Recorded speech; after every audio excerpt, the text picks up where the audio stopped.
સજાનંદ ગુણ તમારા ગાવવા બુદ્ધિ આપજો સુખ કંદ ગુણ તમારા ગાવવા બુદ્ધિ આપજો સુખ કંદ. શ્રી સ્વામિનારાયણ ભગવાનની જય. અક્ષર પુરુષોત્તમ મહારાજની જય. ભગતજી મહારાજની જય. શાસ્ત્રીજી મહારાજની જય. ગુરુહરિ પ્રમુખ સ્વામી મહારાજની જય. દિલ્હી અક્ષરધામ મહોત્સવની જય જય જય.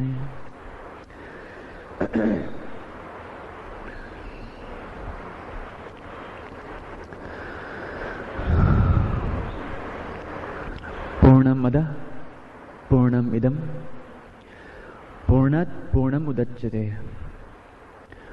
પૂર્ણસ્ય પૂર્ણમ આદાય પૂર્ણમ એવ અવશિષ્યતે.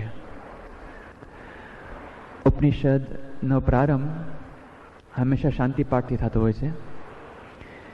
એમાં દરેક ઉપનિષદમાં જુદા જુદા શાંતિ પાઠ આવતા હોય છે. એમાં ઈશાવાસ્યમ ઉપનિષદનો આ શાંતિ પાઠ છે, એનો મંત્ર છે.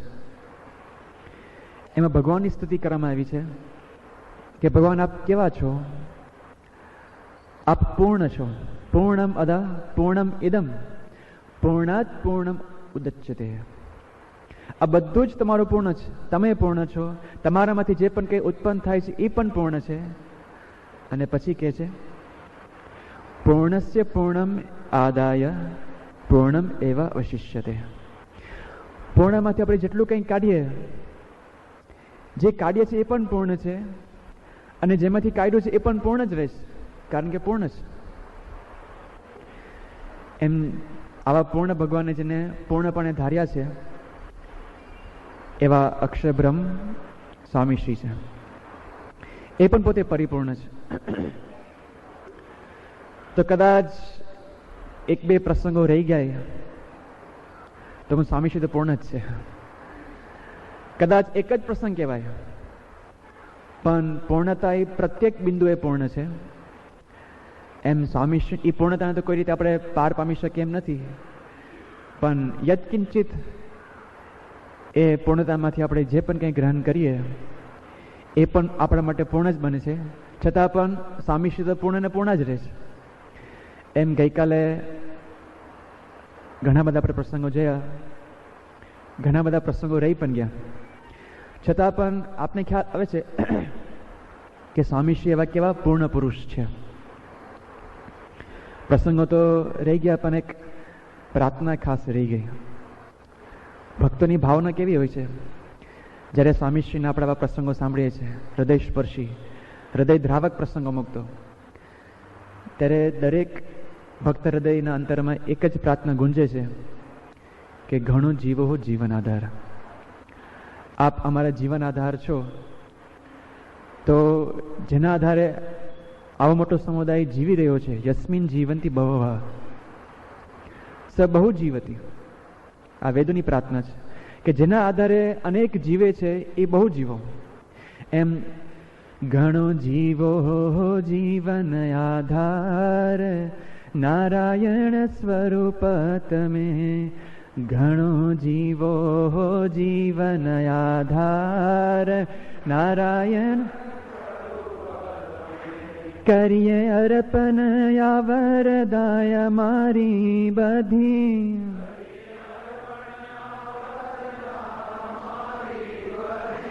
કરીએ અર્પણ યા વરદાય મારી બધી.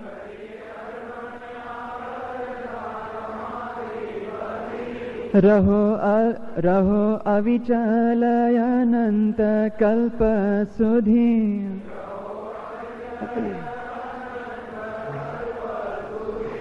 રહો અવિચલ અનંત કલ્પો સુધી.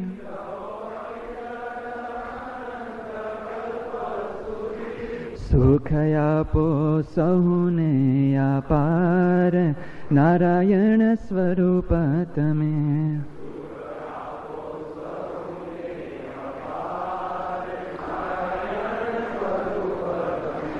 ઘણો જીવો જીવન આધાર, નારાયણ સ્વરૂપ તમે.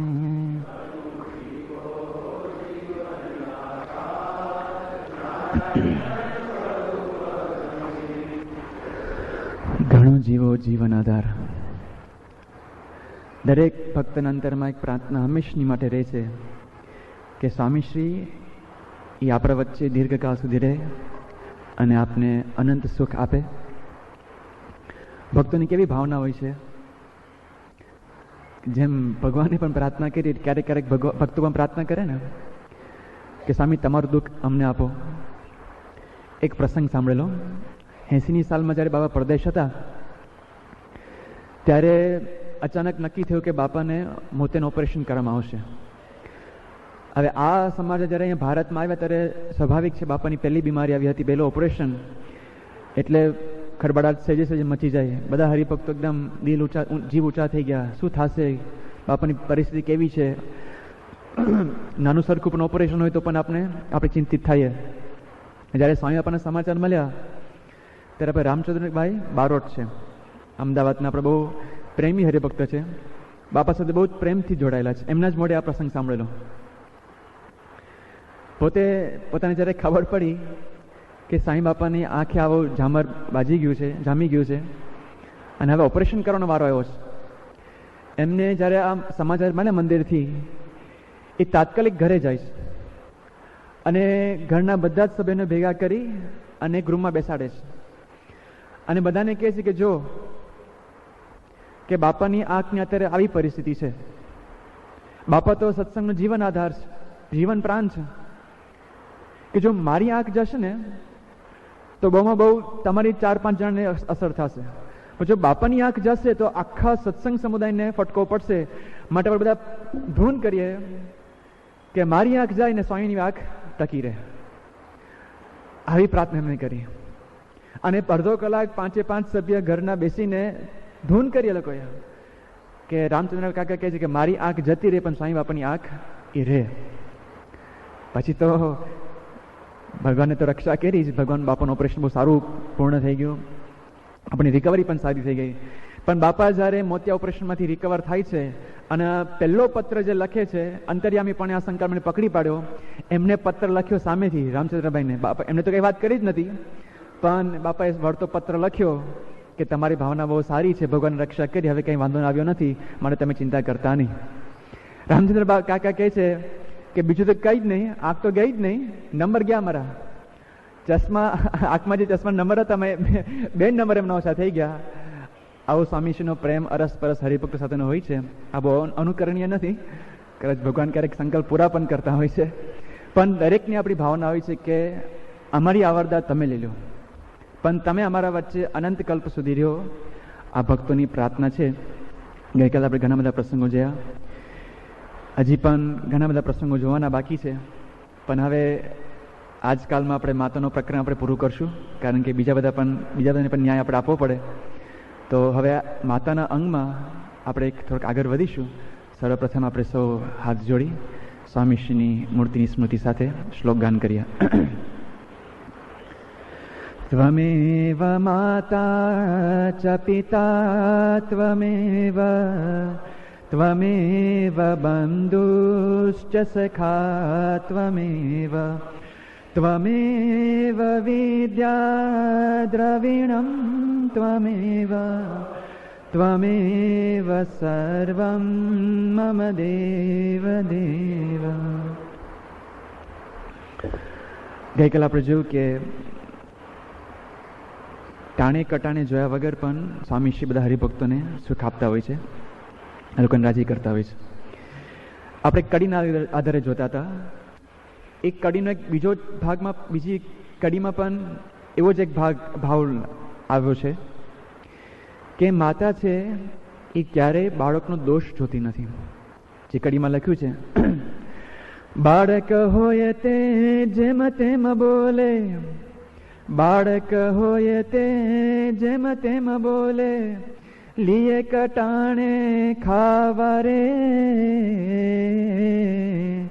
જનુની હોય તે જનુની દોષ ન લેખે જાણે, જનુની દોષ ન લેખે જાણે. અણસમજુ તે આવરે, મનમોહન સુંદર વર મારા. જે બીજો ભાવ આમાં સમાયેલો છે કે જનની છે એની નજરમાં ક્યારે દોષ આવતો નથી. બાળક માટે માતાને હંમેશા દિવ્ય ભાવ જ રહે છે. બાળક એટલે બાળક, અખિલમ રુચિરમ, અખિલમ દિવ્યમ, અખિલમ મધુરમ. બાળક માટે તો માતાને એવું જ હોય છે કે ગમે તેવો પણ પુત્ર તો મારો જ છે ને. એની ક્યારેય ચિત્રી નથી ચડતી. બાળક ક્યારેક પોતાના જ મૂળ મૂત્રમાં જ્યારે કદાચ પેલું આમ છપછપ્યા મારે, ગંદો થાય, મોઢામાંથી બધી ઉલટી થાય, કદાચ લીટ નીકળે નાકમાંથી, છતાં પણ બાળક માતા એવું ઈચ્છી જતો રહે. માતા ક્યારેય તિરસ્કાર કરતી નથી બાળકની, કારણ કે બાળકને એ પોતે પોતાનું માને છે. એમ ગમે તેવો ખરાબ હોય પણ બાળક છે ને, મારો છે ને. એમ માતાને હંમેશા એવું એક ઉદાર દિલ હોય છે, એ હંમેશા માફ કરતી રહે છે. દરિયાવા દિલ. એમ માતૃ હૃદય હંમેશા માફ કરતું રહે છે. મહાભારતનો પ્રસંગ છે કે જ્યારે મહાભારત યુદ્ધમાં પાંડવોની જીત થઈ, કૌરવોનો સત્યાનાશ થયો, અને એ વખતે દુર્યોધનનો પણ ગદા યુદ્ધમાં બરાબર સંહાર થયો. એ તો આમ મોતના ડચકા જ ખાતો હતો, મરવાની અણી ઉપર હતો. એ વખતે અશ્વત્થામાને બરાબર વેર ભભીકું ઉઠ્યું. અને અશ્વત્થામાને તો આમે વેર તો પૂર્ણ હતું જ, કારણ કે એના પિતાજી દ્રોણાચાર્યનો કૃષ્ણે કપટથીને એનો સંહાર કરેલો. એટલે અશ્વત્થામાને થયું કે હવે તો ગમે તે મારાનો બદલો લેવો જ છે. એટલે પછી મધરાત્રે પાંડવોના પડારમાં જઈને ત્યાં દ્રૌપદીના જે 5 પુત્રો છે, અડધી રાત્રે એ લોકોને મારી નાખે છે. સવાર થાય છે, દ્રૌપદીને ખબર પડે છે, તીવ્ર આક્રંદ કરે છે, દુઃખનો પાર રહેતો નથી. અને એ વખતે ભીમ પોતે પ્રતિજ્ઞા લે છે કે વેરની સામે વેર, કે જેને આ દુષ્કૃત્ય કર્યું હોય, જેને આવા હત્યા કરનાર જે હોય એનું વેર લઈશ. પછી અશ્વત્થામા પકડાય છે અને અશ્વત્થામાને દ્રૌપદીની સમક્ષ હાજર કરવામાં આવે છે. અને એ વખતે ભીમ બોલે છે કે હમણાં જ આ દુષ્ટનું હું માથું કાપી નાખું, મારી ગદાથી આનું મોઢું કચરી નાખું, કે જેમ આ 5 પુત્રોની માતા રડે છે એમ આની માતાને મારે રડતી જોઈશ. આવું બોલે છે. અને એ વખતે જે દ્રૌપદી છે, આમ તો બહુ જ કોપામાન થયેલી, પણ જ્યારે આવું સાંભળે છે એના ચહેરા ઉપરથી બધો જ ક્રોધ અદૃશ્ય થઈ જાય છે. ત્યારે એ પોતે વિચારે છે, એકાએક એના અંતરમાં લાગણી જાગે છે કે હું માં છું, કે મને ખબર છે કે જ્યારે મારા છોકરાને કંઈક આમ ઠેસ વાગે તો જાણે એના હૃદયમાં ઠેસ વાગે ને એવું દુઃખ થતું હોય છે. તો જ્યારે પોતાના જ દીકરાના મૃત્યુના સમાચાર મળે ત્યારે કેવી વેદના થાય કે મને અનુભવાય છે, મને અનુભવ છે. તરત ભીમને કહે છે કે આને છોડી દે. ભીમ કહે છે કે તારા 5 પુત્રોને મારી નાખ્યા છે અન્યાયથી. કદાચ યુદ્ધમાં હજી રણસંગ્રામમાં માર્યો તો ઠીક છે, અન્યાયથી, ખોટી રીતેથી. ત્યારે દ્રૌપદી કહે છે કે જે હોય તે, માતૃ હૃદય એ ક્યારે ન્યાય અન્યાય જોતું નથી. માતૃ હૃદય હંમેશા માફ કરતું રહે છે. એમ માફી, ક્ષમા કરવા માટે પણ માતૃ હૃદયની જરૂર પડે છે. સ્વામીશ્રી પણ એવા ઉદાર દિલવાળા છે, પોતે માફ કરી જાણે છે. 96 એક પ્રસંગ છે. સ્વામીશ્રી લંડનમાં હતા. એ વખતે એક સત્સંગી યુવતીનો પત્ર આવ્યો સ્વામીશ્રી ઉપર. પત્રમાં પોતે લખે છે કે સ્વામીજી, હું તમારી ચુસ્ત સત્સંગી છું. હમણાં જ તાજા મારા લગ્ન પણ થયા છે. મારો પતિ પણ તમારો ચુસ્ત સત્સંગી છે, પણ ઘણી બધી મૂંઝવણ મારા જીવનમાં અત્યારે પ્રગટ થઈ છે. ઘણી બધી મનોમંથન પછી હું આ પત્ર લખી રહ્યું છું. પોતે લખે છે કે મારો પતિ છે એ સત્સંગીને ના શોભે એવું આચરણ કરે છે. મારો ધણી છે, કોને વાત કરું? રાત્રે મોડો આવે છે, ક્યાં જાય છે ખબર નથી, કંઈ કહેતો નથી. અને રાત્રે ઘરે આવે છે, પછી મોડી રાત સુધી એવી ખરાબ ખરાબ ફિલ્મો જોઈ છે, એનું અશ્લીલ વાંચન છે. આવું એનું જીવન થયું છે. મારે જવું ક્યાં, શું કરવું મારે? તમે કંઈક તમારા યુવકને કહો. આવો પત્ર પેલી પત્ની લખે છે. હવે એ જે યુવક હતો મંદિરમાં રેગ્યુલર હતો અને બહુ જૂનો સત્સંગી. સ્વામીશ્રી ત્યાં રોજ જ્યારે પોઢવા જાય ત્યારે ઘણા બધા યુવકો જે દર્શન કરવા માટે આવે છેલ્લે, ત્યારે હંમેશા એ બાપાની ત્યાં છેલ્લી સ્મૃતિ દર્શન માટે હાજર રહેતો. હવે એક રાતે જ્યારે આ પત્ર આવે છે, પછી બીજી કે ત્રીજી રાત્રે જ સ્વામીશ્રી ત્યાં પોઢવા જતા હોય છે, બધા યુવકો દર્શન કરવા માટે આવે છે. એ વખતે બાપાની નજર આ યુવક ઉપર પહોંચે છે. બાપા કંઈ બોલતા નથી, નજીક બોલાવે છે, ખાલી ખભા પર હાથ મૂકે છે પેલા. અને એ જ વખતે પેલા યુવકનું હૃદય પીગળી ગયું. સામે જોઈ નથી શકતો, કંઈ વાત નથી હજી. બાપાની સામે આંખમાં આંખ પેલા જોઈ શકતો નથી. અને બાપા કહે છે કે કેમ છે, નામથી બોલાવે છે, શું છે, શું ચાલે છે? અને ત્યાં ને ત્યાં જ એ ધ્રુસકે રડી પડે છે. બીજી કંઈ કહેવાની જરૂર નથી. સ્વામીને ખબર હતી, આને ખબર પડી ગઈ. સ્વામી કહે કે તે વાત કેમ ના કરી, કે તારે મને તો કેવું છે? પેલો કહે કે સ્વામી હું શું તમને કહું, કે મેં એવું કર્યું છે ને, કોઈ કરતાં કોઈ મને માફ નહીં કરી શકે. તમને પણ હું કેવા મોઢે વાત કરું? સ્વામી કહે છે ભલા માણસ, કે મને તો વાત કરાય કે નહીં? અમે તો ભૂલ સામે જોતા જ નથી. અમે તો જમા ખાતું જ રાખ્યું છે. અમે તો અમારામાં ઉધાર ખાતું છે જ નહીં. સ્વામી બાપા જ્યારે આવું બોલે છે, મોઢું સેજ ઊંચું કરે છે, આંખમાં આંખ પરોવીને વાત કરે છે, અને અંતરમાં એવી નવી ચેતના જગાડે છે. આંખોમાં આંખો પરોવીને સ્વામીશ્રી યૌવનમાં આ નવું પવિત્રતા પાવનતા એ પરોવી સ્વામી બાપાએ એનું અંતર ચોખ્ખું કર્યું. સ્વામી પછી બહુ ઉપદેશની પણ વાત કરે છે કે તું તો ભલા માણસ જૂનો સત્સંગી, તારા બાપ દાદાએ માંજામાં પણ કેટલો સત્સંગ કરેલો, અને તું અહીંયા આવે છે, તું આવો સક્રિય છે, કે તું આવું કરે તો પછી અમારી નીચે જોડ ના થાય. સ્વામી બાપા એને પ્રેમથી બધું સમજાવ્યું. અને પછી પેલો યુવાન તો એના અંતરમાં તો ઘણું બધું બળ આવી ગયું. પણ પછી જ્યારે ઘરે જાય છે, પછી એ છોકરો, એ યુવાન ફરી સ્વામી બાપાને પત્ર લખે છે. અને એ જે પોતે લખે છે કે મને એવું હતું કે હું ક્યારે અમારા પાપમાંથી પાછો નહીં વળી શકું. મને કોણ માફ કરે? આપે મને માફ કર્યો. મારી પત્ની પણ મને સ્વીકારવા માટે તૈયાર થઈ છે. જીવનમાં એક નવો વળાંક આવ્યો છે. હવે મને વિશ્વાસ છે હું ખરાબ નથી.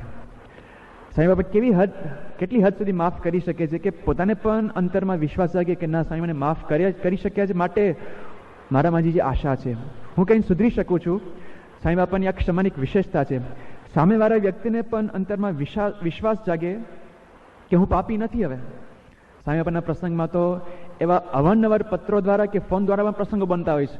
બાપાની જ્યારે આવી પત્ર લેખનની સેવા મળતી હોય છે, ત્યારે આવા કેટલાય પ્રસંગો જાણવા મળે. એક ભાઈનો પત્ર આવ્યો. પત્રની શરૂઆત જ આવી રીતે, today is my 6th day of a 25-year prison sentence. કે મને 25 વર્ષની જન્મ ટીપની સજા થઈ છે, એમાં આજે મારો 6ઠ્ઠો દિવસ છે. પછી કહે છે કે મેં કોઈનું ખૂન કર્યું હતું, એટલા માટે મારે 25 વર્ષની સજા મારે ભોગવી પડી છે. એ ભાઈ પોતે સત્સંગી નહોતા, બાપાને ક્યારેક દર્શન પણ નહોતા કરેલા, પણ એમના કોઈક ધંધાકીય કંઈક મિત્ર હશે એ સત્સંગી, એટલે એમના યોગમાં આવેલા, એમને કંઈક પોકેટ કેલેન્ડર આપેલું, એ પોકેટ કેલેન્ડર પાસે રહી ગયું હતું. અને બાપાની મૂર્તિ એમને ગમી ગઈ, એટલે થયું કે આ કંઈક સારા પુરુષ લાગે છે, મારું કંઈક કલ્યાણ કરે એમ છે. એટલે આધ્યાત્મિક વડા સ્વામિનારાયણ મંદિર દાદર એમ કરીને બોમ્બે મંદિરે મેં પત્ર લખ્યો કે મેં તમારે ક્યારે દર્શન કર્યા નથી, પણ મારી એક જ ઈચ્છા રહે છે કે મેં જે પાપ કર્યું છે હું આ જન્મમાં જ ભોગવી લઉં. એટલે કે આ 25 વર્ષ જે સજા થઈ છે એમાંથી હું મુક્તિ નથી માંગતો, પણ હવે એટલું જ હું માગું છું કે આ ને આ જન્મમાં મારા બધા પાપ ધોવાઈ જાય, અને આવતા જન્મમાં મને તમારો યોગ થાય, મારો જન્મ સત્સંગમાં થાય. સ્વામી બાપા સામે પત્ર લખે છે. બાપાએ કીધું કે એને લખ કે તમારી ભાવના બહુ સારી છે, ભગવાન કૃપા કરશે, આ વખતે બધા તમને પશ્ચાતાપ થયો છે, આ વખતે પ્રાયશ્ચિત પૂરું થઈ જાય, અને આવતા જન્મે તમને મારા સ્વામીનો યોગ થાય. આવા ભયંકર પાપ ક્યારે મળ્યા પણ નથી. આવા ભયંકર પાપ પણ સ્વામીજી માફ કરી શકે છે. એક પ્રસંગ સારંગપુરમાં એવો બન્યો, એક બેનનો ફોન આવ્યો અમેરિકાથી. એ વખતે બધા જે યુવાનો સાધકો બધા હોય એ ટેલિફોન ઓપરેટરની સેવા કરતા હોય. સ્વામી બાપા સારંગપુરમાં હાજર. સાંજનો સ્વામી બાપા જમી લીધું અને હરિભક્તની મુલાકાતની લાઈન ચાલતી હતી. એ વખતે એક બાઈનો ફોન આવ્યો અમેરિકાથી. પેલા સાધકભાઈ સાથે વાત કરે છે. કે હું અમેરિકાથી બોલું છું, આ મારું નામ ઠામ છે, આ શહેરમાં હું રહું છું, કે હમણાં જ મારા દિયરે મારા પર બલાત્કાર કર્યો છે. આનું એકદમ મૂંઝાઈ ગયું છે, મને ખબર નથી પડતી મારે શું કરવું. મારે એકદમ હું મારી જાતને ગંદી ગણું છું, માટે હવે સ્વામી આપણને પૂછું મારે હવે શું કરવું. હું ફોન ચાલુ રાખું છું, તમે અત્યારે સ્વામી પાસે જાઓ, સ્વામીને પૂછ્યું મને કહો કે શું કાર્ય. નહીં તો અત્યારે એકદમ મારું આમ સાવ મગજ ઠેકાણે રહેવું નથી કંઈ. પેલો સાદક ગભરાઈ ગયો, વચમાં હું ભટકાઈ ગયો કે સ્વામી આવો ફોન આવ્યો, મારે શું કરવું. સ્વામીની મુલાકાત ચાલુ હતી કે તું ફોન મૂકી દે. એમને કે અડધો કલાક પછી ફોન કરે, સ્વામી પર મુલાકાતમાં જ છે. કે ના હું ચાલો કે તમે મૂકી દો, પરદેશનો ફોન અડધો કલાક તો સહેજે થાય. ફોન મૂકી દીધો. પેલા સાધકને લઈ ગયા સ્વામી પાસે, અને ચાલુ મુલાકાતમાં પછી સાધકે વાત કરી કે સ્વામી કે આવી રીતે ફોન આવ્યો છે, બેન આવું કહે છે, હવે એમને પ્રાયશ્ચિતમાં શું કરવું પૂછાવે છે. સ્વામી એટલું જ કીધું કે એમની ઈચ્છા વિરુદ્ધ થયું છે ને, કે હા ઈચ્છા તો જરાય નથી, તો કે એમને કહેજો કે મહારાજ સ્વામીને યાદ કરીને એક ઉપવાસ કરી નાખે. હવે આ વાત જાણે બની જ નથી, ભૂલી જ જવાનું, કોઈને વાત પણ ના કરવાની, દિયરને પણ ના કહેવી, ધણીને પણ ના કરી, વાત ભૂલી જ જાઓ, આપણે વાતને યાદ કરવી જ નથી. આવી રીતે સ્વામી બાપાએ પ્રાયશ્ચિત આપીને પણ પેલા બેનનું અંતર ચોખ્ખું કર્યું. આવી રીતે સ્વામીશ્રી કેટલાય પ્રસંગોમાં, નાના મોટા પ્રસંગોમાં, અમુક તો કેટલી હદ સુધીના પ્રસંગો હોય, છોકરીના બધા પ્રશ્નો આવે સ્વામી બાપા પર, અમુક તો બાપા પર કેટલો વિશ્વાસ હશે. જુવાન છોકરીઓ, જુવાન છોકરાઓ બાપાને પ્રશ્ન લખે, જે કદાચ પોતાના માતા પિતામાં ના લખતા હોય, એ લોકો છેલ્લે લખે પત્રમાં કે સ્વામી બાપા આ પત્ર છે ને તમે મારે ઘરે ના મોકલતા, મારી બેનપણી છે એના સરનામે તમે મોકલજો, કારણ કે મારા મમ્મી પપ્પાને ખબર પડશે, તિલક ચાલનો વાળો તમારો કવર આવશે કે બાપાને આ વાત કરી નાખી. અમુક તો આમ મુસલમાન છોકરા થકી ગર્ભ ધારણ થયું હોય એવા બધા પ્રસંગો, કેટલાય પ્રસંગો આવ્યા હોય. એક છોકરીને એવો પ્રસંગ આવ્યો તો લંડનની છોકરી હતી, અને બાપાને પત્ર લખ્યો કે સ્વામી આવું મારે પ્રસંગ બન્યો છે, મારે ગર્ભપાત થયો છે. ગર્ભપાત એને કરાવ્યો પછી, કારણ કે છોકરો તો છૂટી ગયો કે મને મંતરમાં જે ડંખ્યા જ કરે છે, એ તો પાપ કર્યું અને આવી હત્યા થઈ, કરું મારે શું કરવું હવે, આમાંથી પાપમાંથી કેવી રીતે છુટકારો મારે મેળવો. સ્વામી બાપા સામે બેઠા હતા, બાજુમાં ડીસી સ્વામી, સામે બધું સમજ્યા પત્રમાં. પછી પૂછે કે આને શું આપણે આપશું, કેટલા ઉપવાસ આપશું. તમે કહો, સ્વામી કે ઉપવાસ કરી શકશે. સ્વામી આપ દયા કરો, એને કે અંતરમાં તો પશ્ચાતાપ થયો છે, અને પછી વાતને ભૂલી જાઓ, યાદ જ ના કરવી. બાપાની આવી એક ઉદાર ભાવના હોય છે. આપણે બધા કદાચ આપણું પાપ સતાવતું હોય, પણ સ્વામીશ્રીને જરાય ડંકતું નથી, એ તરત માફ કરી શકે છે. હવે આનાથી પણ એક આગળની વાત છે, કદાચ આ તો આપણે સમજ્યા આ તો બીજાનું પાપ છે ને, કદાચ એવું પાપ કરે કે સ્વામી બાપાને ડાયરેક્ટ અડે, સ્વામી બાપાનો જ દ્રોહ કરે, એવું પાપ હોય તો પણ સ્વામી માફ કરી શકે છે. ઝાંસીનો એક પ્રસંગ છે, અને એ વખતે એક ભાઈ સ્વામી બાપાને મુલાકાત લેવા માટે સારંગપુર આવે છે. બાપા પાસે આવે છે અને કંઈક બોલ્યા વગર જ બોલી શકે પહેલાં ધ્રુસકે રડવા માંડે છે, અને બોલવા જ મને કે સ્વામી તમે માફ નહીં કરી શકો. સ્વામી ત્યાં પહેલાં એને એકદમ પ્રેમથી એને રડવા દે છે, એનું હૈયું થોડુંક હળવું થાય, એની જે ભોલોપાત છે અંદરનો એ થોડુંક બહાર નીકળે. પછી એને શાંતિથી બાપા આમ હાથ પ્રસરાવતા એને પૂછે કે શું થયું ભાઈ, વાત તો કરો. કે સ્વામી મને માફ નહીં કરી શકો, આ દુનિયા મને કોઈ માફ નહીં કરી શકે. સીધું છે. બાપાએ પ્રેમથી એને બોલવા દીધું પહેલાં, પણ કે વાત શું તું, વાત તો કર. કે સ્વામી તમારો મેં બહુ દ્રોહ કર્યો છે, કે તમારું નામ પડે અને મારા અંતમાં મારો પિત્તો જાય. કોઈ મને જયશ્રવણ કરે તો હું ગાળ દઉં સામે, જયશ્રવણના બદલામાં હું ગાળ દઉં, અને તમારી મૂર્તિ મને દેખાય ને બસ એના ઉપર થૂકું. એ કે સ્વામી તમારી મૂર્તિ ઉપર મેં પેશાબ કર્યો છે, આટલી હદ સુધી મેં તમારો દ્રોહ કર્યો છે, તમે મને કોણ માફ કરી શકે. પણ કે સ્વામી 85ની સાલમાં જે મોટો ઉત્સવ થયો અમદાવાદમાં, એમાં તમારા નગરમાં મેં એક સ્ટોલ રાખેલો, અને મેં સ્ટોલ રાખ્યો, અને એ જે આખું પવિત્ર દિવ્ય વાતાવરણ, એની અસર તો થાય જ. મેં લાખો હરિભક્તો છે, હજારો સ્વયંસેવકો છે, કેવા ખંડથી કેવા નિષ્ઠાથી લોકો સેવા કરે છે, અને ધીમે ધીમે મારા અંતરમાં એ પરિવર્તન આવવા લાગ્યું. મેં જોયું કે આ પુરુષ ખોટા નથી, એ સાચા છે, અને બહુ જ અજ્ઞાનતામાં મેં આ દ્રોહ હું કરી બેઠો છું. મારું અંતર ત્યારથી ડંખે છે, મને એટલો બધો પશ્ચાતાપ થાય છે, એટલો બધો અંતરમાં સંતાપ થાય છે. હવે મને કે આમાંથી છૂટતું નથી, આપ મને આમાંથી માફ કરી શકો તો છો, બાકી આ દુનિયાને કોઈ માફ નહીં કરી શકે. આ સત્પુરુષની ધ્રોની વાત છે. એની કેટલી ભયંકર સજા મારે જે લખી છે વચનામૃતમાં, વર્તાનું 14મું વચનામૃત છે, એ બહુ વિશિષ્ટ પ્રકારનું વચનામું છે, કારણ કે એમાં મહારાજ સત્પુરુષને જ પ્રાધાન્ય આપે છે. સત્પુરુષના આશ્રયની વાત વર્તાના 14માં વચનામાં વાત કરે છે, બાકી બધે જ ભગવાનના આશ્રયની વાત કરે છે. વર્તાના 14માં સત્પુરુષનો આશરો અને સત્પુરુષના ધ્રોની વાત કરે છે. એમાં મહારાજ એવું લખ્યું કે પંચ મહાપાપ કરનારો હોય એથી પણ વધુ પાપી આ સત્પુરુષનો ધ્રોનો કરનારો છે. કારણ કે કદાચ પંચ મહાપાપ કરશે એ તો સત્પુરુષની કૃપાથી આશીર્વાદથી કદાચ એમાંથી છુટકારો થાય, અન્ય ક્ષેત્રે કૃતમ પાપમ, પણ કદાચ સત્પુરુષનો કોઈ દ્રોહ કરે એમાંથી તો કોઈ કાળે છુટકારો નથી. મહારાજ કહે છે કે ગમે તેવો ધર્મવાન દેખાતો હોય છતાં પણ એ મહાપાપી છે. મહારાજે અંત્યના 12મા વચનામાં કીધું તો કે જડ સંજ્ઞાને પામી જાય છે, જીવનો નાશ થઈ જાય છે, જીવ નકારો થઈ જાય છે, કોઈ દિવસ એ કલ્યાણના માર્ગે આવી શકતો નથી, કલ્યાણ ઉપાયને છૂટતો નથી, એનો જીવ નાશ પામી જાય છે. કેટલી ભયંકર સજા થઈ! આવી આની સજા લાગુ પડે. પણ સ્વામી બાપા શું કહે છે? સ્વામી કહે છે કે એમાં શું? પશ્ચાતાપ થયો એ જ પ્રાયશ્ચિત. પશ્ચાતાપ એ જ પ્રાયશ્ચિત. સ્વામી ત્યાં વર્તમાન ધરાવે છે અને કહે છે કે જાઓ સત્સંગમાં આવતા રહેજો. સ્વામી બાપા પોતાના ઉપર આટલો, હવે આપણે કદાચ કોઈ ત્રીજા વ્યક્તિ દ્વારા પણ ખબર પડી કે આ મારા વિશે આવું બોલ્યો હશે, જીવનભર આંટી રહે. પણ સ્વામી બાપા કેટલા ઉદાર!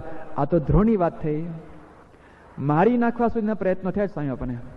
બહુ જ જૂના પ્રસંગો જે આપણે જાણીએ છીએ, કેવળ વિઘ્ન સંતોષી જે હોય, કેવળ દ્વેષ ભાવથી સ્વામી બાપાનો કાસે કાઢી નાખવા માટે તૈયાર થયા હતા. આખી કમિટી જાણી હતી. એમાંના એક વ્યક્તિ પોતે સંસ્થામાં સમર્પિત થયેલા, પણ આ જે બાપાને ઝેર આપવાની જે કમિટી આખી હતી, ટીમ હતી એ લોકોની, એમાંનો એક સભ્ય સંસ્થામાં વર્ષોથી પોતે સેવા કરતો હતો, પણ કોઈક એવા વિમુખના શબ્દોથી અને એવા ખોટા અજ્ઞાનમાં આવીને બાપાને ઝેર આપવામાં આનો એક ભાગ હતો. પણ સ્વામીને રાખ્યો. 40 વર્ષ સુધી એને સંસ્થામાં નભાવ્યો. છેવટે એવો એક પ્રસંગ બને છે, નારાયણ મુનિ સ્વામી આ પ્રસંગ કહે છે કે એ ભાઈ છે ને, આપણે સારંગપુરમાં જે હનુમાન ગણપતિની ડેરી છે એ નીચે એક નાની કેબિન જેવું છે, એ ત્યાં ભાઈ રહેતા હતા. પણ એવો વિચિત્ર સ્વભાવ ને, ગાળો દે, લાકડી રાખે, અને જે પણ કોઈ હરિભક્ત દર્શન માટે આવે ને આમ એને હેરાન કરે. એટલે બધા સંતોને થયું કે આ માણસ કોઈ હરિભક્તને સુખ નહીં દેવા દે, આપણે એને જુદી રૂમ આપી દે. એટલે એને વાત કરી કે તમારે અહીંયા નથી રહેવાનું, તમને જુદી રૂમ આપીએ છીએ, તમને ખાવાનું પણ પહોંચાડશું. પેલો કે ના, મારે જવું ને, મારે અહીં જ રહેવું છે. એવો વિચિત્ર એને હટ પકડી. કોઠારી સ્વામી, ભક્ત સ્વામી પણ બહુ મનાવ્યો, પણ માને જ નહીં કે તમને જુદી રૂમ આપશું, તમને પોતાની લોકર આપશું, તમને ખાનું આપશું, લોકવાળી રૂમ તમને આપશું. કે ના, મારે અહીં જ રહેવું છે. બહુ પ્રયત્ન કરો સમજાવવાની, એક ભાઈ ખસે જ નહીં. પછી એક દિવસ સવારે નારાયણ મુનિ સ્વામી અમને સમજાવવા માટે જાય છે. એ વખતે નારાયણ મુનિ સ્વામી આગળ પેલા ભાઈ રડી પડે છે અને બહુ જૂનો પ્રસંગ યાદ કરાવે છે કે સ્વામી, કે જ્યારે મારું તૂત આ પકડાયું કે પ્રમુખ સ્વામી મહારાજને ઝેર આપનારામાં આ એક હતો, એ વખતે મને થયું કે હું સંસ્થામાં નહીં રહી શકું. ત્યારે જ મેં પ્રમુખ સ્વામીની વિનંતી કરેલી કે મને થોડાક પૈસા આપી દો, હું હરિદ્વાર જઈને કોઈક આશ્રમમાં, બાવાના આશ્રમમાં રહી જઈશ, મારે અહીંયા નથી રહેવું. કારણ કે મને નહીં જીવા દે બધા. પ્રમુખ સ્વામી મારે મારી નાખવાના પ્રયત્ન કર્યા હોય, આપના તમને કેવું થાય છે અત્યારે? કે મને નહીં હક લેવા દે અહીંયા, મને કોઈ રીતે આ સુખેથી નહીં જીવા દે, માટે હું જતો રહ્યો નથી. સાંઈ બાબા એક જ વાત મને કરી હતી ત્યારે કે હું બેઠો છું ને, તને કોઈ કહે તો કંઈક કરે તો મને કહેજે કે હું તને માફ કરી શકું છું, બીજા કિનારે તને કોણ છે? કે બાપાએ પછી એમને માફ કર્યા, રાખ્યા કે મને રહેવા દો. છેવટે પછી અંતાવાસમાં બહુ બીમાર પડ્યા, પછી એને ના છૂટકે રૂમમાં આવવું પડ્યું. સંતો જ સેવા કરતા હતા. 40 વર્ષ સુધી જે બાપાને ઝેર આપે છે, સ્વામી બાપાને અન્ન આપે છે, એને પાણી આપે છે અને આશરો આપે છે. આ કેટલી મોટી વાત કહેવાય! કેટલું ઉદાર દેવ સ્વામીશ્રીનું હશે! આ તો બહુ જ અઘરું છે. કદાચ આપણે કદાચ માફ કરી શકીએ, પણ નભાવો આ જીવન. અંતિમ સંસ્કાર પણ સંતોએ કર્યા પછી ને, છેલ્લા સંસ્કાર પણ મંદિરના પ્રાંગણમાં જ કર્યા. અને સામેવાળી વ્યક્તિને પણ પાછું અંતર કબૂલે કે સ્વામી બાપાએ મને માફ કર્યો છે. તમે કદાચ એ જે આમ માફ કરો ને પછી જમાડોની વાત આવે તો ભાવ ફેર તો રહે જ, દાઢમાં ડંખ રહી જ જાય. પણ સ્વામી બાપાએ એવા ઉદાર, અંતરમાં જરાય ભાવ ફેર નહીં, સામેવાળાનું અંતર કબૂલે કે ના, કે સ્વામી બાપાએ મને દિલથી માફ કરી શક્યા છે. આ તો બહુ જ મોટી વાત છે. બીજો એક પ્રસંગ છે લંડનનો, 97નો પ્રસંગ છે. સ્વામી બાપા ત્યાં લંડનમાં હતા. એમાં એક મુલાકાતમાં એક યુવક આવે છે, બહુ જ આમ 20-25 વર્ષની ઉંમર હશે કદાચ. લાઈનમાં આવે છે અને આમ એનું મોઢું પણ એવું હતું ને આમ ચક્કર વક્કર લાગે, એને આંખ બધી થાય ને આમ હાવ વેશ કેશ પણ એવા, તો સમજાને ખબર પડી કે આ કંઈક જુદો કેસ લાગે છે. બાપા પાસે આવે છે અને તરત હાથ ધરે છે આમ જ. બાપાને કે જો આ હાથ, કે જોઈ લો આ હાથ મારા, કે આ હાથથી મેં મારા પત્નીનું ખૂન કર્યું છે. અને ત્યાં જ રડી પડે છે. આજુબાજુ કેટલા બધા હરિભક્તો હતા, પણ પછી બધા સંતોએ હરિભક્તોને દૂર કર્યા. બાપા છે અને એકાંતમાં મળે છે. ત્યાં ધ્રુસકે રડે છે. બાપાને કહે છે કે બાપા, આ જ હાથથી મેં મારા પત્નીનું ખૂન કર્યું છે. મારે જેલની પણ સજા થઈ હતી. 2 વર્ષની મેં જેલ ભોગવી, પણ મારો વકીલ એટલો સારો હતો કે મને ગાંડો ઠરાવીને મને એ 2 વર્ષ મને છૂટો કરી દીધો. મને જેલમાંથી છૂટો થઈ ગયો છું, પણ હું મારી પોતાની કેદમાંથી હું છૂટો નથી થઈ શકતો. આજે મેં જે પાપ કર્યું છે, મને રાત દિવસ મને સતાવ્યા કરે છે. કે મારા સસરા તો મને કદાચ માફ ના જ કરે, સમજાય એવું છે, પણ કે મારા માતા પિતા, મારા સગાવાલો કોઈ મને સ્વીકારતો નહીં. બધા જ મને કહે છે કે તો ખૂની છે, તો ખૂની છે, તો ખૂની છે. હું મારી જાતને સ્વીકારી શકતો નથી. આ મારું પાપનું પ્રાયશ્ચિત કરવા માટે મેં અનેક વાર ત્યાં રેલવેના પટ્ટાગુર ગયો છું આપઘાત કરવા માટે, પણ ભગવાનનું કરું હું કે બચી જ જાઉં છું. હું સામે જઈને રસ્તામાં પેલા કાળિયાઓ આવે એને ઉશ્કેરું કે એ લોકોના હાથે હું માર ખાઉં. કેટલી વાર મારું મોઢું તોડી નાખ્યું છે, મારું નાક તોડી નાખ્યું છે, મને કેટલો લોહી લુહાણ કર્યો છે, કેટલી વાર હું મારી જાતને મારું છું. મને એવું લાગે છે કે આ દુનિયામાંથી મને કોઈ માફ નહીં કરી શકે. આ પાપ રાત દિવસ હું લઈને ફરું છું, મારે કરવું શું? તમે મને કંઈ આમાંથી ઉદાહરણ આપો, આરો આપો. સાંઈ બાપાને એકદમ એને શાંતિથી મળે છે, એને સાંત્વન આપે છે. એ ભાઈ એવું બોલે છે કે દુનિયા મને માફ ક્યારે કરશે? આ બાપા એનું છેલ્લું વાક્ય હતું.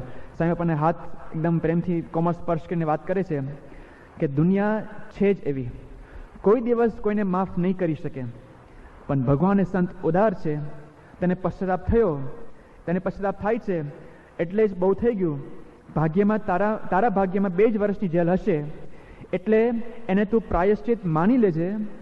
હવે તું તારી જાતને પણ માફ કરતો થઈ જા, સત્સંગમાં આવતો રહેજે.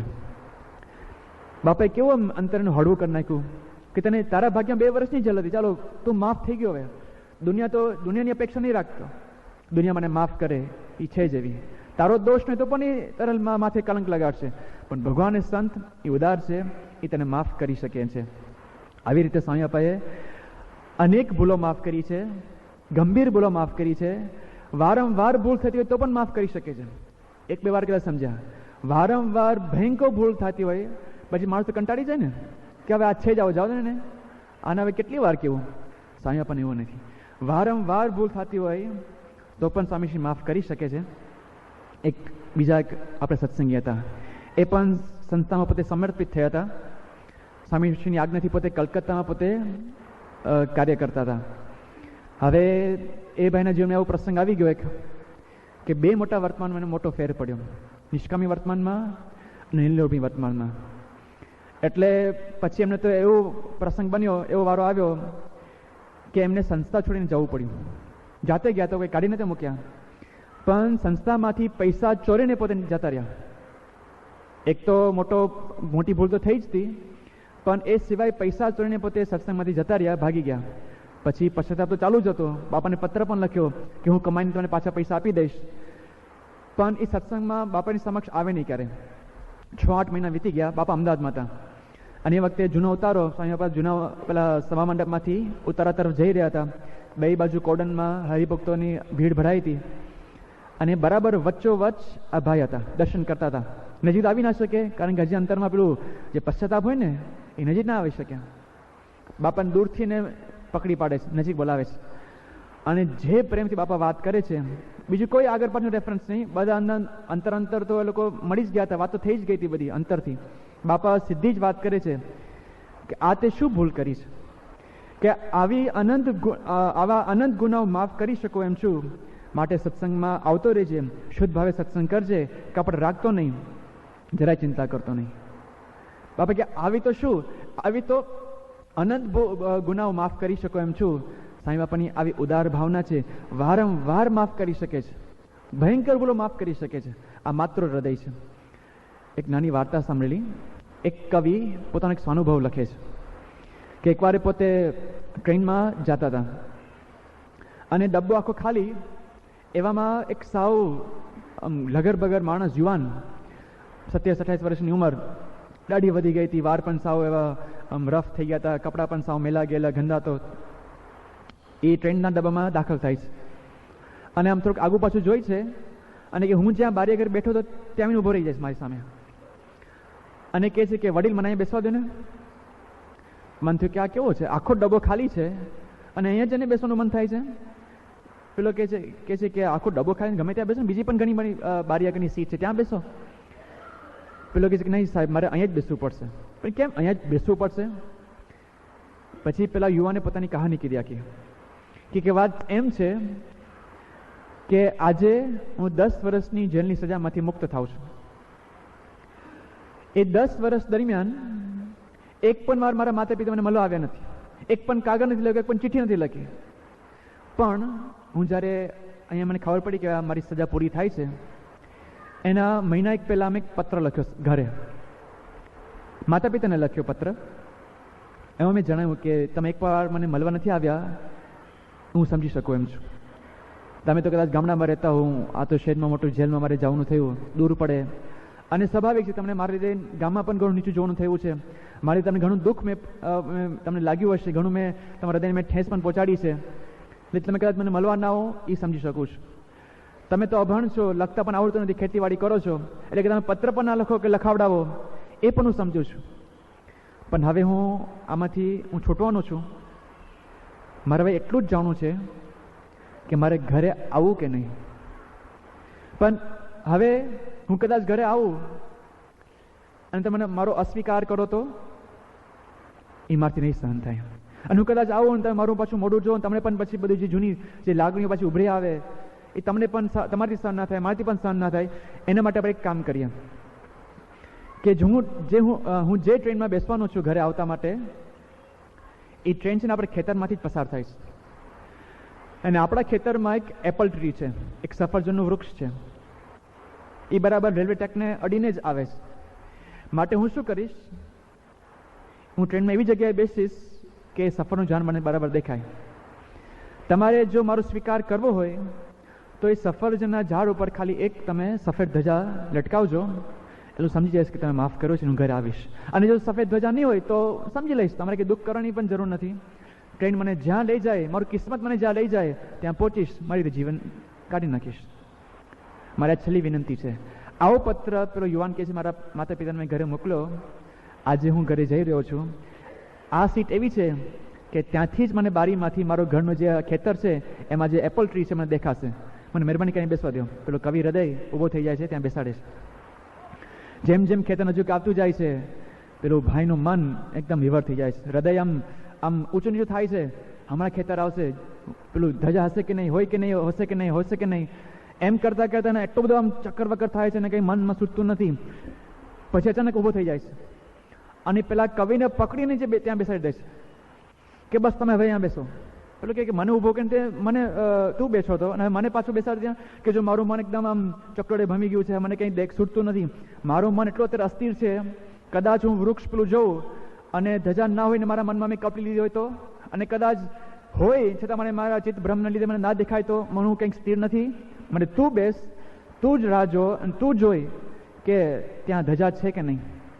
પેલો તો એકદમ બાજુમાં બેસી ગયો, આંખ મીચીને આમ પ્રાર્થના કરતા રહ્યો. પછી બાજુમાં પેલો કવિ ઊભો થાય છે અને આ ભાઈને ભેટી પડે છે, એના આંખમાં આંસુ. પેલો કહે છે કે તું કેમ લડે છે, તું તો સ્થિર રહે, તું તને ખબર નહીં પડે તો પછી મારું કરવું શું, તું તારી આંખમાં આંસુ તને દેખાશે નહીં, કરવું પછી આમ સાવ બધું કંઈક ગડબડ ગોટાળા થઈ જશે કે પછી તું આવી રીતે રડી પડીશ તો જ્યારે ખેતર આવશે તને દેખાશે નહીં વૃક્ષ. પેલો કવિ કહે છે કે તારું ખેતર આવી ગયું અને તારું વૃક્ષમાં મેં જોઈ લીધું. મને કે ધજા હતી કે નહીં એક? પેલો કવિ કહે છે કે એક નહીં, ડાળખે ડાળખે સફેદ ધજા હતી. પેલો એનો હાથ પકડીને કહે છે કે હાલો આપણે ઘરે જઈએ. માતા પિતા કેવા હોય છે, ગમે તેટલો અપરાધ કર્યો હોય પણ છોરું કછોરું થાય પણ તું માવતર કહેવાય. બાળક કદાચ ગમે તેટલી ભૂલ કરે પણ ડાળખે ડાળખે સફેદ ધજા એટલે કે આવા તો તારા અનંત પાપો માફ કરી શકું છું, એ માત્ર હૃદય ભાવના હોય છે. Absolute love is endless forgiving. Longfellow લખ્યું છે કે સાચો પ્રેમ, એવો સઘન પ્રેમ, એ તમને અનંતવાર માફ કરતું જ રહે, કરતું જ રહે, કરતું જ રહે. આ પ્રેમની લક્ષણા છે. સાંઈ બાપા માટે તો કેવા બધા વાતો કરી છે, કેવા બધી પ્રસંગો બન્યા છે. એક બહુ જૂનો પ્રસંગ છે. સાસરીમાના વખતના એક ત્રિભુવન કાકા હતા. આ નામઠામ પ્રકાશમાં પણ આવ્યા છે એટલે આપણે કહેવામાં વાંધો નથી. ત્રિભુવનભાઈ ઠક્કર મૂળ વિસાવદરના, પછી પાછળની ઉંમરે તો પછી કલકત્તા પોતે રહ્યા હતા. પણ વિસાવદરમાં એકવાર એમના આપણે જે બાલમુકુંદ સ્વામી ખરા જુનાગઢના, એમના હાથે પોતે વર્તમાન ધરાવેલા. અને યોગીજી માના જે મોટા ભાઈ કમળસિંહભાઈ એ પણ પોતે વિસાવદર રહેતા હતા. તો એમના યોગે કરીને સાસરીમાનો પરિચય થયો હતો. હવે આવા એ તો પછી ચુસ્ત સત્સંગી થઈ ગયા. સાસરીમાના જીવનથી, વ્યક્તિત્વથી બહુ જ પ્રભાવિત થયા હતા.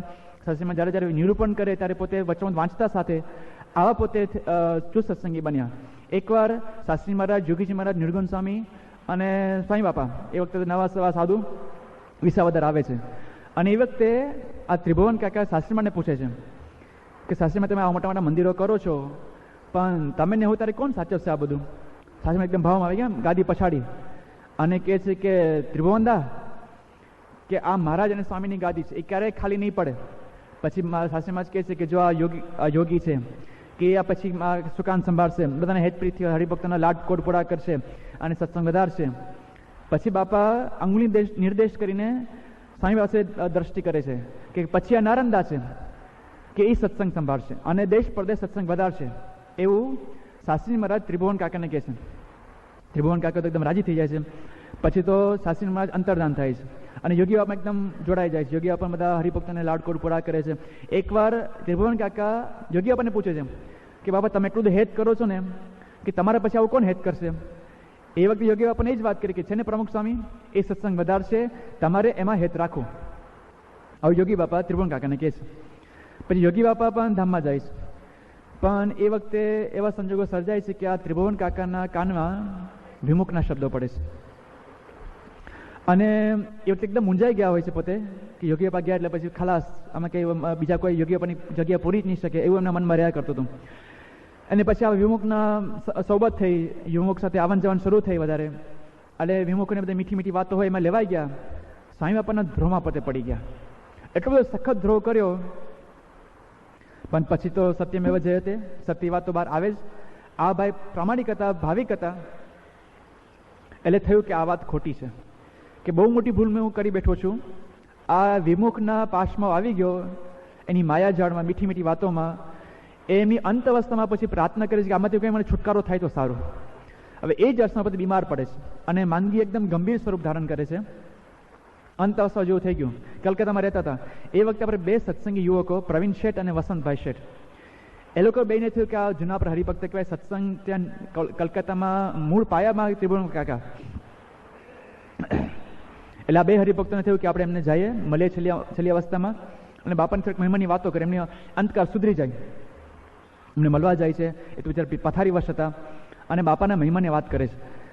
અમને જૂની સ્મૃતિ કરાવે છે કે આ જે પ્રસંગે વાત કરી, શાસ્ત્રીમાં જ વિસાવદર આવ્યા હતા અને યોગી બાપાને બાપાનો મહિમા કીધો હતો. આ ત્રિભુવન કાકાએ જ આ યુવકોને વાત કરી હતી કે બાપા શાસ્ત્રીમાં જ આવો મહિમા કીધો હતો. એ પ્રસંગની ફરી યાદ કરે છે કે ત્રિભુવન કાકા તમે જ વાત કરતા હતા કે યોગી બાપા શાસ્ત્રીમાનું સ્વરૂપ છે, પ્રમુખ સ્વામી મહારાજ યોગી બાપાને શાસ્ત્રીમાં બહેનનું સ્વરૂપ છે. ત્રિભુવન કાકા હું બધું જ જાણું છું કે મેં એટલો બધો ધ્રોહ કર્યો છે બાપાનો કે હવે હું કેમાંથી આમ છુટકારો મેળવી શકું. બીજું કે સ્વામી તો બહુ ઉદાર દિલવાળા, તમે ક્ષમા આપશે, તમે પત્ર લખો.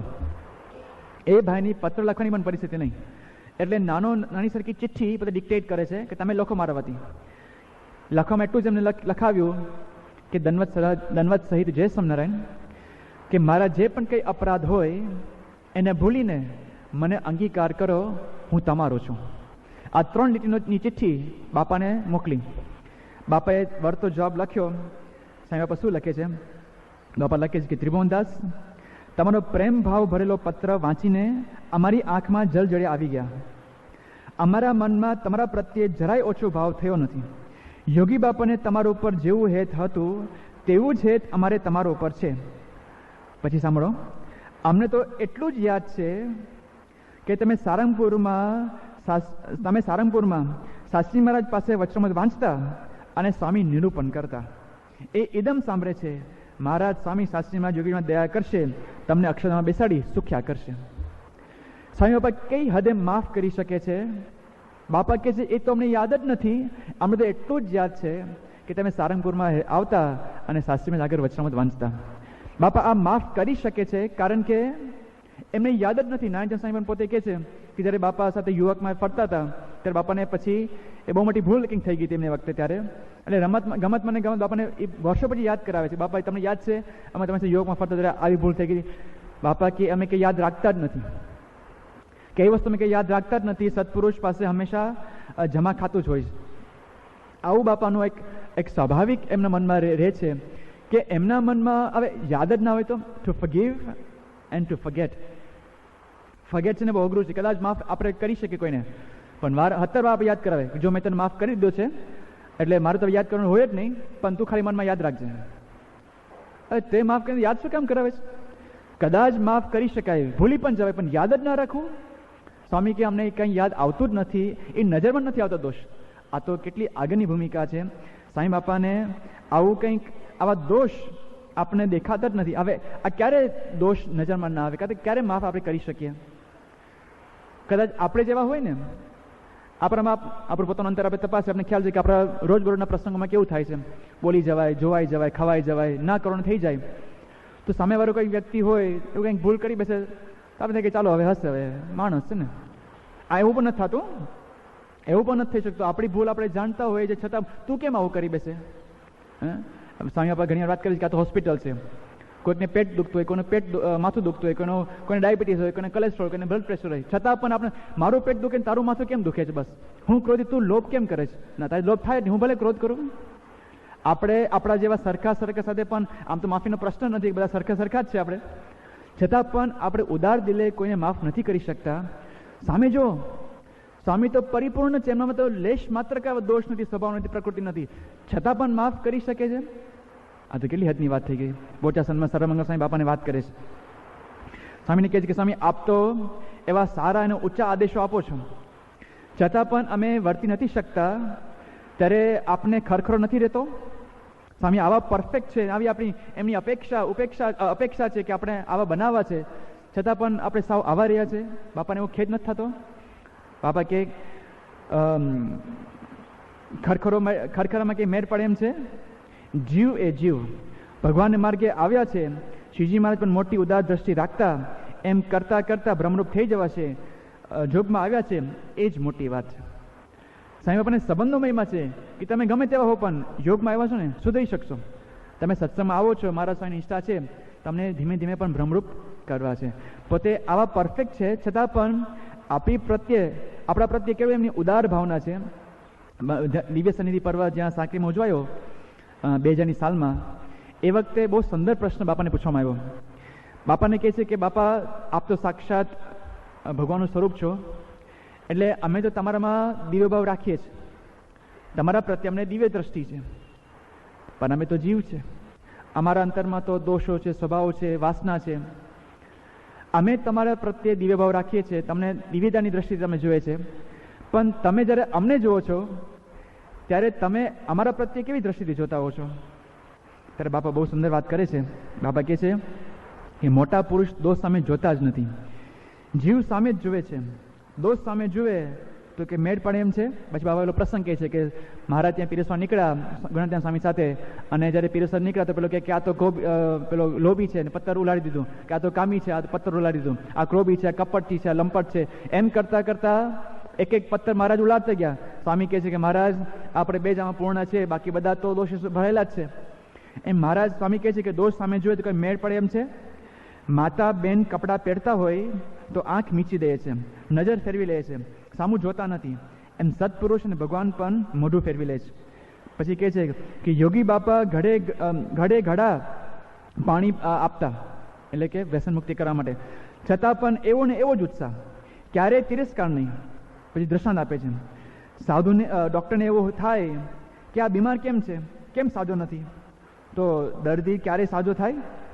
એ આવ્યા છે આપણે સાજા કરવા માટે, એ એમની દયા છે, તો જ પ્રેમ થાય ને. સાહેબ આપણી જો ભાવના જો, જેમ આપણે કે હું માતા છું, હું તમારો તિરસ્કાર કરીને સાફ કોણ કરશે પછી? એટલે સ્વામીશ્રી તો એવી એક ઉદાર આપણા પ્રત્યે એમને દિવ્ય ભાવ છે કે ગમે તેવો પણ મારા જોગમાં આવ્યો છે, મારા જોગમાં આવ્યો છે તો આપણે સાફ કરવો છે. એમ આવા જે સાચા માતા હોય એ દોષ જરાય પણ જોયા વગર આપણે જેવા છે એવા સ્વીકારે છે, અને આપને માફ કરી શકે છે. રવિન્દ્રનાથ ટાગોરે બહુ સુંદર વાત કરી. અંત અવસ્થામાં પોતે કહે છે કે my last salutations are to those who knew me imperfect yet loved me. Rabindranath Tagore પોતે લખે છે કે મારી છેલ્લી સલામો કોને છે? કે જે જાણતા હતા કે હું અપૂર્ણ છું, ઘણી બધી ખામીઓ મારામાં છે, છતાં પણ મને ચાહતા હતા, છતાં મને પ્રેમ આપ્યો. એમ સ્વામીશ્રી આપણે બધું જ નખશિકા પર જાણે છે, જીવનું જાણે છે. આપણે સ્વપ્ન કેવા આવે છે, આપણે વિચારો કેવા આવે છે, આપણે કેવું કરીએ છીએ અંધારામાં એકલામાં, જે પણ આપણે કરતા સ્વામી બાપા બધું જ જાણે છે. એ તો કર્મફળ પ્રદાતા છે, આપણા અંતરાત્મા છે, છતાં પણ આપણા આટલા હેત પ્રીતિ સચમાં રાખી શકે છે. એમની બહુ જ મોટી ઉદારતા છે. દોષ અમારા લેશ ન જોયા, કાંટાળે અંતર પણ મોયા. આપણા દોષ સામે લેશ માત્ર પણ જોયો જ નથી. સ્વામીશ્રી આ માત્ર હૃદય છે કે આપણા બધા જ દોષ માફ કરી શકે છે. માફ તો હજી કદાચ કરાય, પણ આમાં જે લખ્યું ને, દોષ અમારા લેશ ન જોયા, કાંટાળે અંતર પણ મોયા, એટલે કે કદાચ કોઈ માફ તો કરી શકે, ભૂલ થઈ ગઈ માફ કરો ચાલો જાઓ, પણ એ ભૂલ સુધારવાની સામર્થ્ય કેટલામાં? એ દોષ ટાળવાની સામર્થ્ય કેટલામાં? સ્વામી બાપા ખાલી માફ નથી કરતા, સ્વામી બાપા સાફ પણ કરે છે.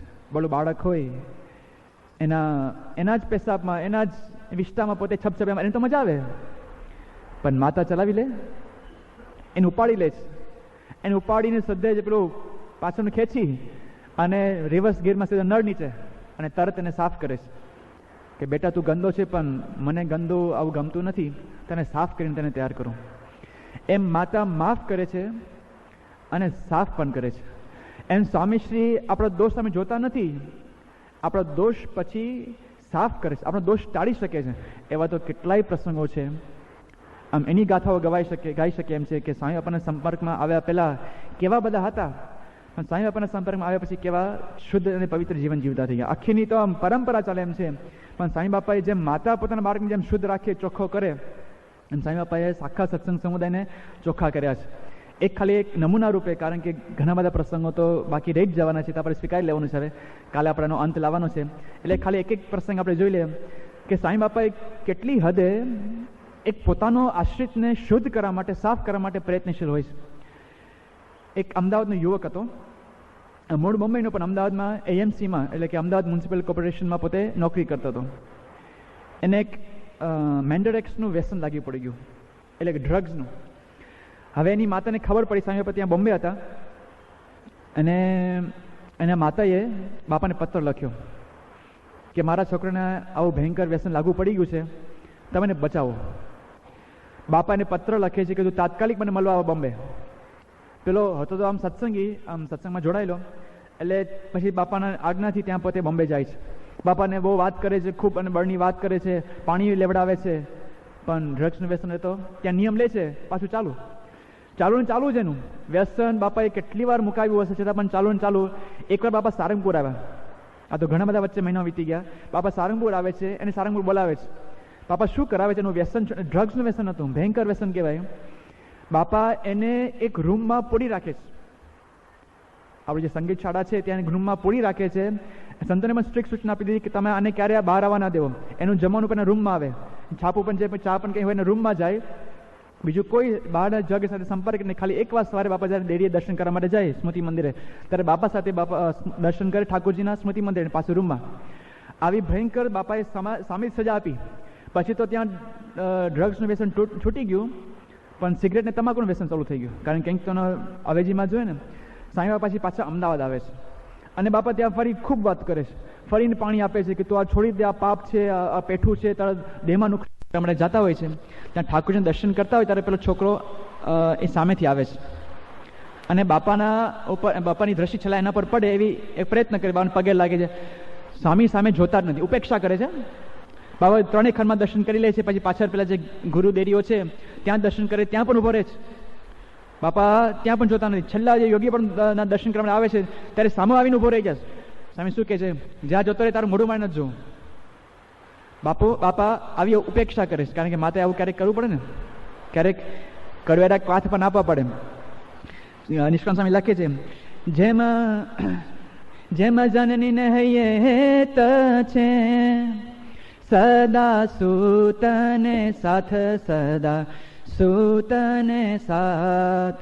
અરોગી કરવા અર્ભકને પાયે કડવેરા ક્વાથ પાયે કડવેરા ક્વાથ સંત વિના રે સાચી કોણ કહે સારા સુખની વાત સારા સુખની વાત સંત વિના રે સાચી કોણ કહે.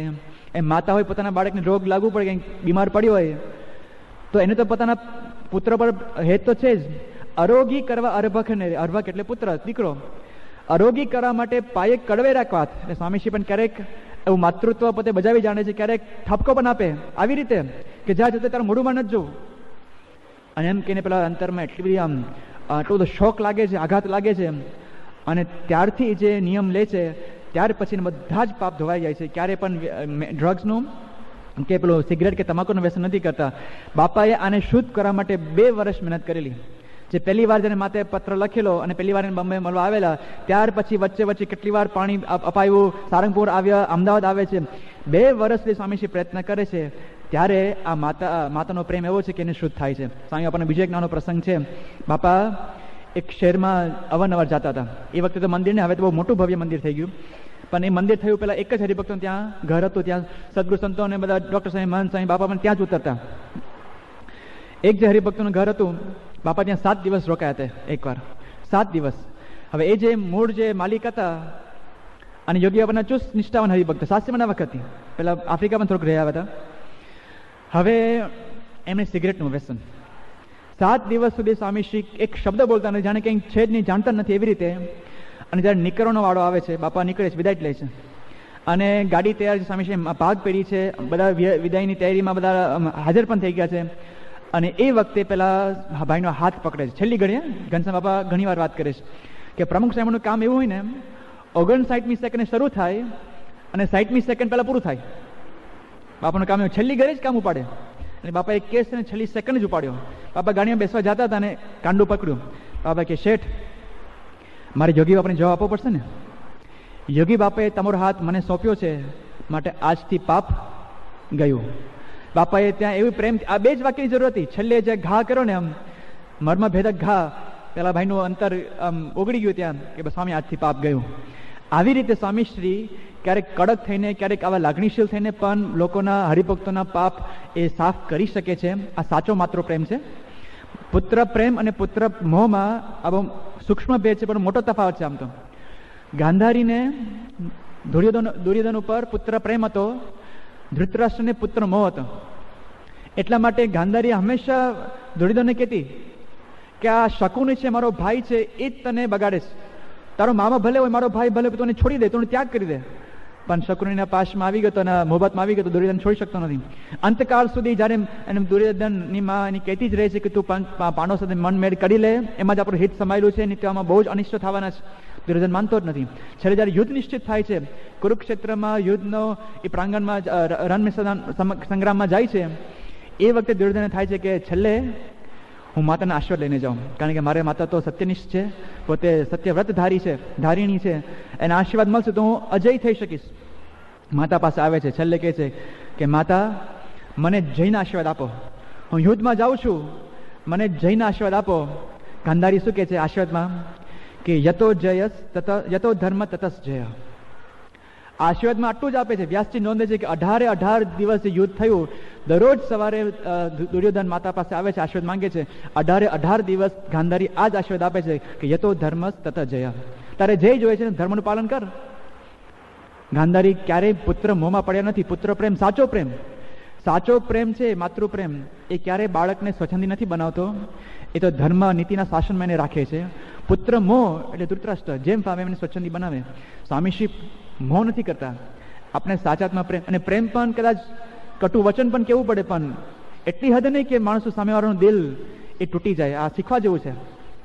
માતા પિતા માટે જે બેલેન્સ રાખવું ને બહુ અઘરું છે. મત્સ્યવેદ જેવું છે. ક્યારેક કઠણ પણ થવું પડે, ક્યારેક કોમળ પણ થવું પડે, ક્યારેક છોડવું પણ પડે, ક્યારેક પકડી રાખવું પણ પડે. જે પેલી બિલાડી હોય એ પોતાની ગલવાડાને જે પકડે છે, દાંતી જ પકડે છે, એ જ દાંતી ઉંદરને પણ પકડે, પણ આપ જમીનો ફેર છે. પકડે એટલું ટાઈટ પકડે કે પડી ના જાય, પણ એટલું ટાઈટ પણ નહીં કે ઈજા પણ થાય. એટલે આ જે બેલેન્સ છે ને, એ માતા પિતાને બહુ અઘરું પડતું હોય છે.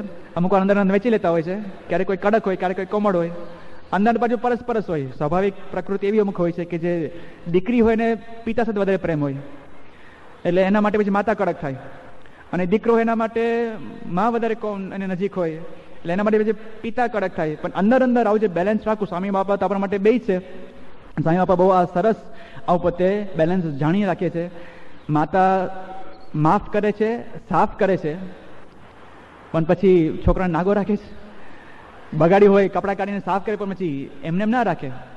એને તો પછી બરાબર નાહી ધોઈ અને પછી પફ પાડો લગાડી અને એવા સરસ ટાપ ટીપના બધા એના છોકરાના વાઘા પહેરાવડે છે, ને પછી એના ઘૂઘરા પણ પહેરાવે ને જાતના શણગાર પણ કરે, ને પછી પેલું કાલું ટીપકું પણ કરે, કોઈ નજર ના લાગે, અને એવો સરસ એને આમ સજી બને તૈયાર કરે, રૂડો પાડો થઈ જાય. અને એ વખતે પછી માતાની જે છાતી ગદગદ ફૂલે, ઓહો મારો છોકરો કેવો રૂડો પાડો છે. એમ સ્વામીશ્રી પણ આપણે બધા દોષો માફ કરે છે, દોષો કાઢે છે, અને સામેથી આપણે સદગુણના શણગાર પણ આપણે એવા આપે છે. એવા પણ ઢગલાબંધ બધા પ્રસંગો છે. સ્વામી બાપાના યુવકો, બાળકો, કિશોરો, બાઈ ભાઈ કેવા અદ્ભુત આવા જીવનના સદગુણો હાંસલ કરી શક્યા છે સ્વામી બાપાના પ્રેરણાથી. સ્વામી બાપાને ખાલી એક બે પ્રસંગ આપણે જોઈએ કે સ્વામી બાપાએ કેવો સમાજ તૈયાર કર્યો છે. સ્વામી બાપાની પ્રેરણાથી જ આપણા જીવનમાં જે પણ કંઈ સદગુણ આવે છે એ સત્પુરુષની કૃપાથી જ આવે છે. મહારાજે પણ લખ્યું અંત્યના બીજા વચનમાં, આ સત્સંગ પ્રાપ્ત થયો છે, જે પણ કંઈ સંસ્કાર આપણે પ્રાપ્ત થયા છે એ આ જન્મના અથવા પૂર્વજન્મના સત્પુરુષના યોગે કરીને જ આવ્યા છે.